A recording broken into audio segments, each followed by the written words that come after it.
What is up, guys? Tired here, and welcome to another character explained video featuring the sword whip wielding student from the Final Fantasy Type 0 7.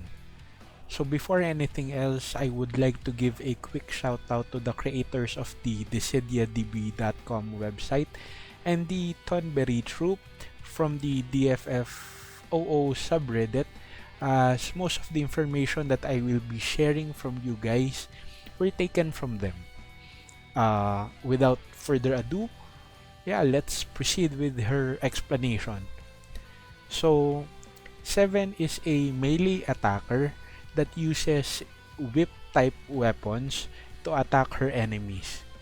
She also has a red crystal affinity for her crystal passives.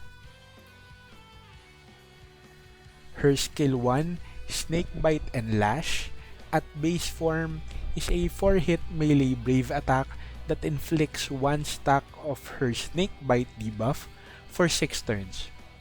The skill does greater brave damage to targets inflicted with Snake Bite. The Snake Bite debuff lowers the enemy's defense based on the number of stacks, and the maximum number of stacks can reach up to 3. Do note that the skill cancels and resets previously inflicted Snake Bite when attacking a different target. Equipping her skill 1 extend passive gives the skill an additional use. The skill also receives a tremendous raise in brave potency and an overflow of up to 150%. The max brave up buff that 7 receives from her 15 CP weapon passive gets a slight improvement, and the duration is extended by 2 turns. The skill has a low action delay when breaking or attacking broken targets. It now triggers an HP attack after use. Giving her the 15 CP weapon passive raises the skill's brave potency, and as said earlier, grants her a max brave up buff for 6 turns. This plus her extend passive gives her a max brave up buff for a total of 8 turns. Her skill 2, Elemental Lash, at base form is a fire, ice, and lightning melee brave plus HP attack. Equipping her skill 2 extend passive gives the skill an additional use. The skill's brave hits is increased to 3 and receives a raise in total brave potency. It gains an overflow of up to 120% and has a low action delay when breaking or attacking broken targets, as well as the same with her skill 1. 7 is also granted a small attack up buff for 8 turns. While she is buffed, her Brave attack turns into Brave Attack Plus, which becomes a 2-hit Fire, Ice, and Lightning Brave attack, which deals greater Brave damage to targets inflicted with Snake Bite. The skill's Brave potency is increased, and the target's Snake Bite stack is increased by 1. Giving her 35 CP weapon passive raises the skill's Brave potency, and the skill now inflicts a small speed down for 4 turns. If the target is inflicted with Snake Bite, Elemental Lash is triggered twice. Her EX ability, Sadistic Spikes, is a 3-hit melee brave plus HP attack that is executed twice. It has an overflow of up to 120% and does greater brave damage to targets afflicted with Snake Bite. This skill also deals 20% of HP damage to non-targets on the final HP attack. Max limit breaking her EX weapon basically raises Sadistic Spike's brave damage and recast speed.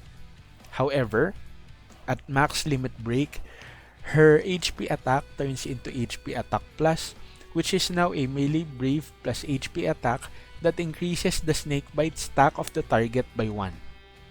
It also deals greater brave damage to targets inflicted with the said buff. Realizing her EX weapon into EX Plus increases the stats provided by the weapons and gains the following effects based on limit break. At 03, the EX ability's overflow limit is raised and now recovers one use of her skill 1, Snakebite and Lash. Her HP attack plus turns into HP attack plus plus, which increases the number of brave hits to 2 and receives a raise in total brave potency. Overflow is also granted up to 120%. At 1-3, 7's max brave and attack is raised. At 2-3, when using Sadistic Spikes, it now inflicts 2 stack of Snakebite. When the battle starts, one random enemy is inflicted with 1 stack of Snakebite for 6 turns.